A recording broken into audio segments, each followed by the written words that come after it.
සල්ලි ගොඩක් හොයන්න නම් ඔයාලා කළු බුලත් වගා කරන්න බලාපොරොත්තු වෙනවද? හැබැයි ඇත්තටම කළු බුලත් කියලා જાතියක් නම් නැහැ. මොනවද මේ කළු බුලත් කියන්නේ?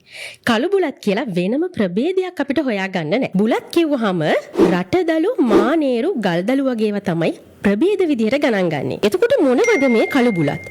සාමාන්‍යයෙන් සති දෙකෙන් දෙකට සැරයක් තමයි බුලත් අසනු නෙලන්නේ. අන්නේ බුලත් වලට අපි කියනවා පාට බුලත් කියලා. සති දෙකෙන් දෙකට අස්වැන්න නෙලනවා කියන්නේ අඩු මේරුමක් යටතේ අඩු පැහැයක් දෙන බුලත් කොළ තමයි අපි නෙලාගන්නේ. හැබැයි කළු බුලත් කියන්නේ සති 3න් 3ට වැඩි මේරුමක් යටතේ අස්වැන්න නෙලා ගන්න බුලත් වලට. සති 3ක් මේරුවට පස්සේ මේ බුලත් වල පැහැය තද කොළ පැහැයක් ගන්නවා. අන්න ඒක නිසා මේ තද කොළ පැහැයට අපි නමක් දීලා තියෙනවා කළු බුලත් කියලා. එහෙනම් ඔබත් බලාපොරොත්තු වෙනවා නම් වැඩි මුදලක් හොයන්න කළු බුලත් වගාවකට යොමු වෙන්න ඔබ හොයාගත යුතු වෙන්නේ රටදලු හරි මානේරු හරි තමයි. නිවැරදිව මේකට කරන සාතු ටික කරලා සති 3න් 3ට වැඩි මේරුමක් යටතේ අස්වැන්න නෙලනවා නම් ඔබටත් කළු බුලත් ලබා ගන්නට හැකියාව තියෙනවා.